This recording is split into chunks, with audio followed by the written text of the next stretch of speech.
Assalamualaikum warahmatullahi wabarakatuh. Alhamdulillah, segala puji syukur kehadirat Allah kita panjatkan dengan limpahan karunia rahmat dan hidayahnya. Serta dengan ridho dan izinnya jugalah kita dapat menjalankan segala amanahnya, perintahnya, lahir batin dunia dan akhirat. Bersalawat dan bersalam kita tidak akan pernah kita lupakan. Mari kita sama-sama panjatkan kepada junjungan kita,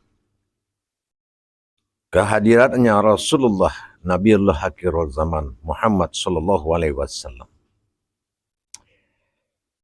Para jemaah, para hadirin penonton yang menyaksikan tayangan daripada channel kita Buya Pasaman Timur dalam makom Majelis Zikir Ma'rifatullah. Para hadirin sekalian, pada tayangan ini agak sedikit saya bercerita, berbagi wawasan tentang kesunahannya Rasulullah dalam hidup manusia. Tentang sebuah akad. Akad yang dimaksud adalah akad perkawinan antara laki-laki dan perempuan. Kenapa? Pada tayangan ini saya membahas ke arah yang bersifat salah satu kewajiban dan ciri khasnya umat Muhammad. Karena ini adalah salah satu kenyamanan yang membuat ibadah seseorang bisa berjalan baik. Dan ini adalah ibadah yang namanya ibadah sa'adiyah, yaitu ibadah tidak langsung kepada Allah. Karena Allah memiliki dua sifat yang membuat adanya dua kelamin laki-laki dan perempuan, yaitu lam yalid wa lam yulad. Ada yang beranak dan ada yang diperanakan.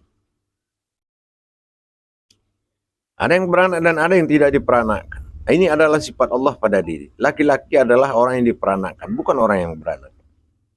Maka di sini diatur dalam bentuk kesunahannya. Apapunlah itu, maka kita harus berpengalaman dan berilmu. Kalau memang Rasulullah adalah Sallallahu Alaihi Wasallam pemilik, penguasa daripada sunnahnya pada akad pernikahan sebuah rumah tangga yang ingin mendapatkan sakinah mawadah maromah. Sebetulnya hal ini harus kita selesaikan dengan ilmunya. Jaminan-jaminan yang ada di dalam yang tidak dipakai oleh umat-umat sekarang dalam pernikahan. Seperti apa contohnya? Tidak terjadinya sambung rasa antara hakikat kekuatan sebuah pernikahan dengan ilmu seseorang yang menikahkan. Ini yang akan membuat berantakan atau membuat ketidaknyamanan dan tidak adanya diberikan oleh Allah suatu buah kebahagiaan karena sudah terganggu atau tidak berjalannya kebenaran sebuah nikah. Apa yang ijab, apa yang qabul. Apa yang kawin, apa yang nikah. Di sini kurangnya arahan-arahan kepada dua orang yang ingin menjalankan sunnahnya Rasulullah Sallallahu Alaihi Wasallam. Akhirnya apa? Dia tidak tahu istri itu siapa dan tidak tahu sebetulnya di mata Allah suami itu siapa. Sehingga berjalanlah prinsip akhaliyah di bawah bimbingan nafsiyah nafsu. Apa contohnya? Laki-laki itu hanya untuk mencari nafkah. Dan perempuan itu hanya untuk mengasuh anak. Dan tidak ada perlakuan agama, perlakuan bimbingan rohani dari kekuatan sunnah tadi. Sehingga dengan kekuatan dukun, rumah tangga bisa berantakan. Kenapa begitu? Atau perbuatan jahiliyah. Kenapa? Bukan karena orang itu hebat, karena kekuatan sunnah itu yang tidak melindungi rumah tangga itu. Suami laki-laki yang tukang mencarikan makan, perempuan adalah orang yang dikasih makan. Itu bukan prinsip agama. Itu bukan prinsip kerasulan. Rasul tidak pernah begitu. Nah, kalau untuk terjadi masalah, tidak ada yang bisa disalahkan. Kenapa?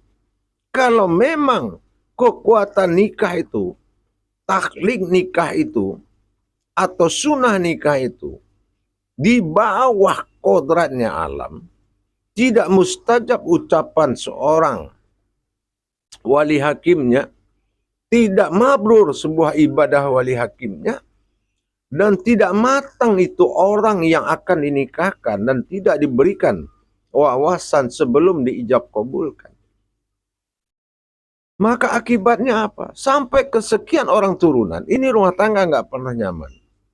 Diakibatkan apa? Ketidaktahuan dari fungsional masing-masing di rumah tangga yang sesuai yang dikehendaki oleh Rasulullah SAW. Memang perceraian itu tidak disukai oleh Allah.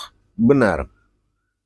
Kenapa tidak disukai? Karena tidak mungkin rasanya ada yang bisa menceraikan seorang yang dijodohkan oleh Allah. Contohnya, kita mendapatkan hak. Hak kita adalah istri, dan kita adalah haknya istri. Ini terjadinya proses kembalinya kejadian ijab kabul ini hanya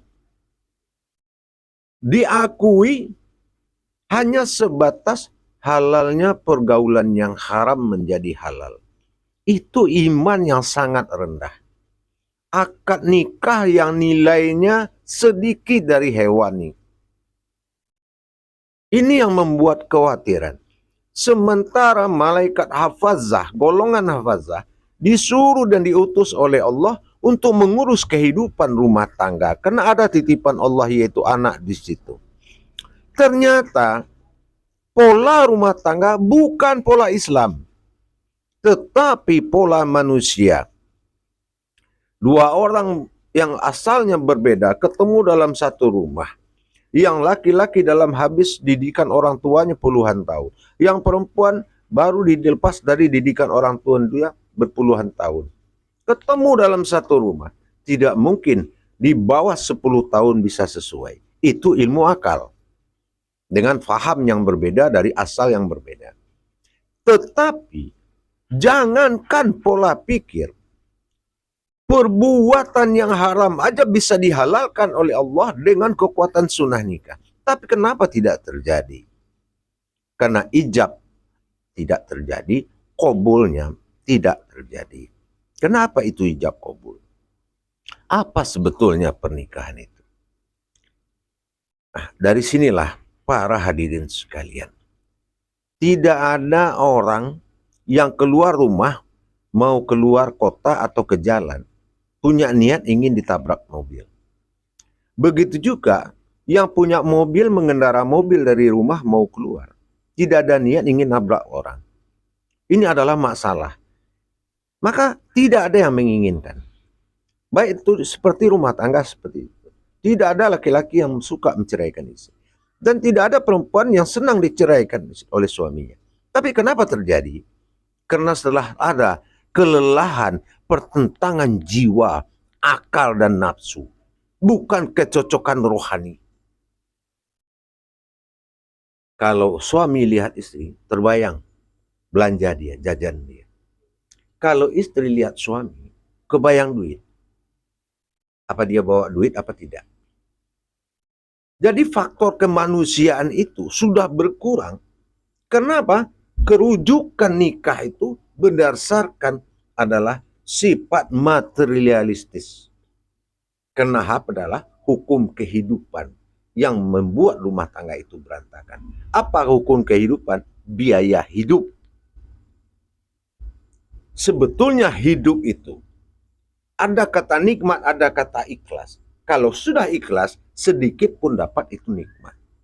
Tapi kalau tuntutan nikah itu sudah bersifat kebutuhan kehidupan duniawi, memang biaya kehidupan itu besar.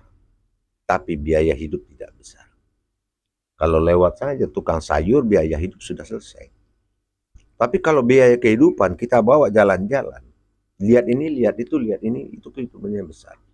Nah, jadi kebenaran sebuah nikah tadi dan kehalalan sebuah perkawinan, saya lihat di zaman sekarang itu yang diutamakan adalah halalnya perkawinan. Di saat saksi bertanya sah, sah. Tanya saksi lagi satu lagi, sah, sah. Apanya yang sah? Ternyata dia jawab, lancar menjawabnya. Lancar jawab Jokobul. Itu yang sah. Jadi dengan modal sering latihan, ijab kabul, kita boleh kawin banyak-banyak. Kenapa sih sah? Apa begitu? Nah, inilah orang yang belum paham apa itu kawin, apa itu nikah. Harusnya nikah kawin, bukan kawin dulu baru nikah. Disinilah muncul bibit-bibit nggak benar yang akan meruntuhkan agamamu. Agama kuat, ya. Tapi begitu rumah tangga berantakan, agama juga ikut berantakan. Bagaimana agama rumah tangga akan aman dan nyaman bahagia kalau sholat dan ibadah seorang suami itu tidak sampai kepada Allah? Sudah dijamin tiang agama adalah sholat. Kalau tiangnya runtuh, rumah itu akan runtuh. Maka daripada itu, para jemaah, para hadirin, berhati-hatilah menetapkan seorang wali hakim. Dia tidak tahu wali yang ditunjuk oleh Allah sebagai perwakilan Allah. Dan saksi yang ditunjuk oleh Allah siapa sebagai perwakilan Allah. Bukan main-main dalam ijab kabul itu. Makanya, rumah tangga sebentar berantakan. Kenapa? Karena tidak ada kekuatan Allah di situ. Yang ada kekuatan dukun dan ada ritual-ritual. Maka dari itu, belajarlah menjalankan adab dan etika Rasulullah. Adab-adab Allah dalam rumah tangga. Apa contohnya?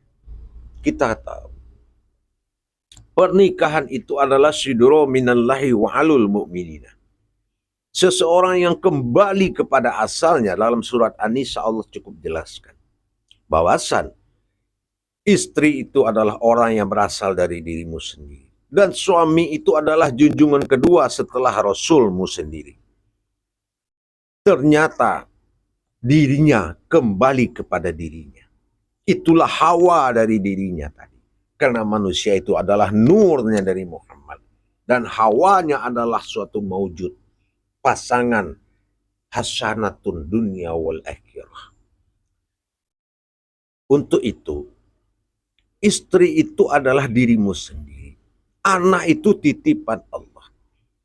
Kalau kita melihat tingkah laku daripada istri, itu tingkah laku kita yang dia pakai. Imanmu harus di situ.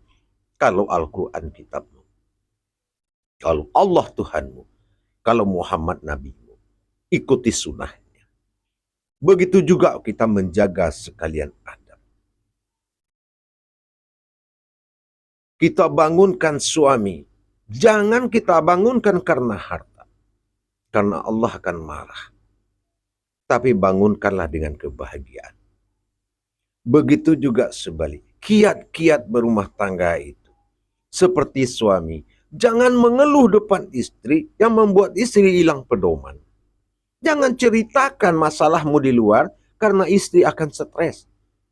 Jangan berkata sulit di depan istri karena istrimu akan berbeban hati, berbeban mental. Terbayang masa depan anak. Kalau begini suami, bagaimana nanti anak?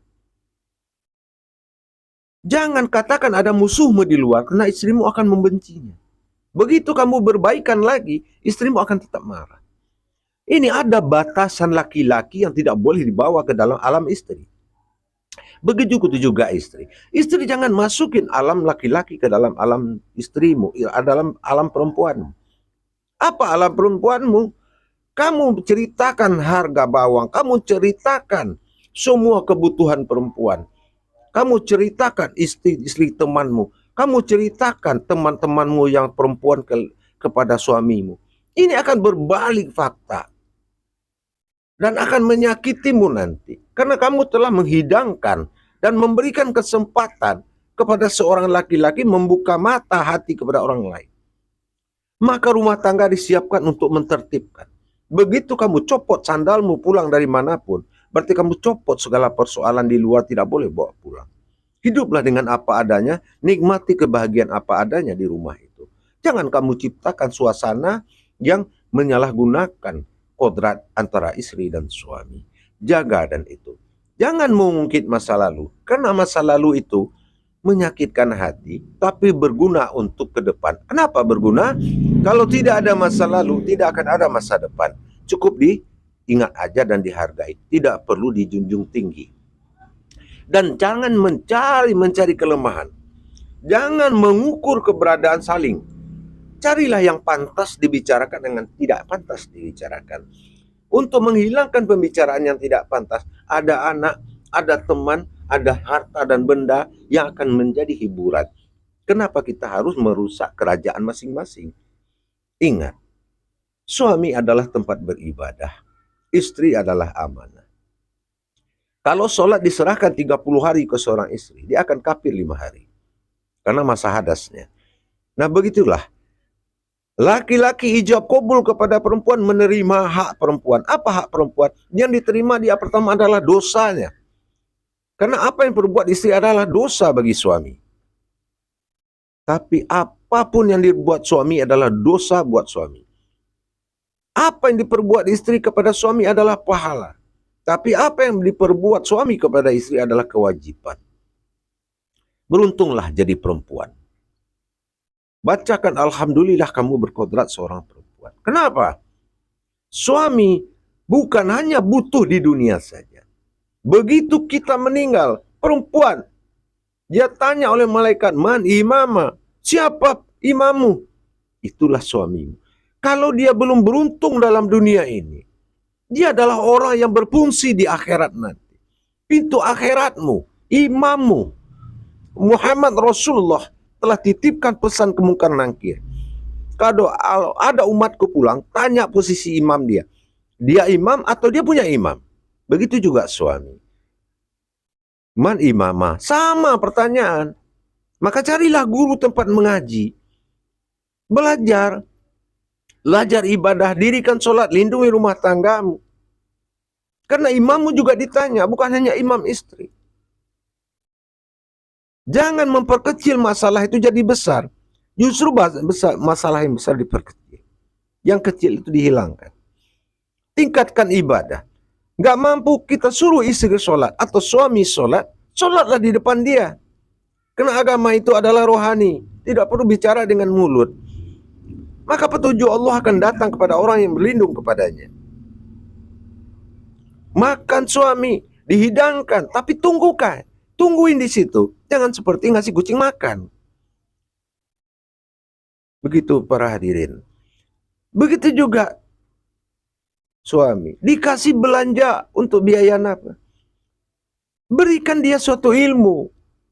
Untuk tidak poya-poya. Untuk tidak beli makan yang sedikit dapat dibuang. Belajar dia mensyukuri. Tumpahkan ilmu demi sedikit. Itulah istri. Istri orang yang harus dibina. Dan ingat, jangan mencari istri yang sempurna. Tidak akan ada. Tapi carilah istri yang bisa menyempurnakan kamu. Yang bisa membuat kamu sempurna. Begitu juga suami. Jangan cari suami yang sempurna. Tapi carilah suami yang bisa bikin kamu sempurna. Insya Allah. Rezeki di tangan Allah. Dengan hidupnya beberapa buah nasib dalam satu atap rumah. Allah tidak tinggal diam. Allah pasti urus. Asal dijaga. Apa yang kita jaga? Jangan runtuhkan rumah tanggamu dengan meruntuhkan sholat. Ibadahmu wahai istri adalah suami. Ibadahmu suami adalah sholat. laksanakan dan berimanlah para jemaah. Dikiaskan perempuan ini dari tulang rusuk, artinya apa? Tulang rusuk itu bengkok. Kebengkokan adalah milik istri. Apa kebengkokannya? Tapi demi kebaikan. Umpama istri minta belanja, kita bilang tidak ada. Dia minta lagi, bilang tidak ada. Bukan makan besok, kita bilang tidak ada. Begitu besok datang, anaknya makan, dia juga makan. Kita tanya, kok kamu masih makan? Dapat uang dari mana? Insya Allah untung aja saya simpan deh, simpan. Nah itu, kebengkokannya itu untuk kebenaran. Jangan itu menjadi masalah. Nah begitu juga suami. Terjadi kekeliruan dan kesalahan suami di luar. Kita anggap dia adalah orang yang terjerumus yang harus dikeluarkan. Bukan ditiban lagi masalah demi masalah. Ini akan merusak keruntuhan. Yang menang siapa? Yang bikin masalah. Orang yang membuat kekacauan rumah tangga kita sampai kita berantakan, dan mereka tepuk tangan karena mereka adalah pro-setan yang tidak suka lihat orang bahagia. Jaga itu. Biasakan sholat malam berdua, sholat hajat berdua, suami istri bawa anak. Tapi yang belum memiliki istri atau suami, banyak-banyaklah mempersucikan diri. Banyak-banyak bersuci diri, berzikir di tengah malam. Tidak perlu minta istri, tidak perlu minta suami. Zikir bagi yang terlambat. Karena apabila seorang yang terlambat itu berzikir, Allah membersihkan jalan hidupnya. Dia terlambat. Berarti kita menunggu jalan hidup yang sedang dibersihkan oleh Allah. Makanya kita terlambat. Tidak ada Allah menzalim umatnya. Yakin di situ. Insya Allah. Baik para hadirin, para jemaah yang menonton tayang ini, mudah-mudahan bermanfaat sebagai awal daripada tausiah sunnah saya ini. Meskipun ini jarang saya sunnahkan, saya tausiahkan, tetapi pasti ada dalam tausiah saya. Insya Allah. Majelis zikir Hidayatullah, majelis zikir Ma'rifatullah. Dua majelis zikir ini silakan datang dan bermuzakarah, bermusyawarah, minta pendapat yang ada di Jalan Bahari, Sunter Agung. Insya Allah mudah-mudahan pintu terbuka majelis 24 jam rumah Allah untuk bertukar pikiran, berwawasan, mudah-mudahan berkah adanya. Barakallahu ya karim ya rahman ya rahim. Insyaallah wa astaghfirullah wa atubu ilaih wa la hawla wa la quwwata illa billah. Akhirul kalam. Wabillahi taufiq wal hidayah. Wassalamualaikum warahmatullahi wabarakatuh.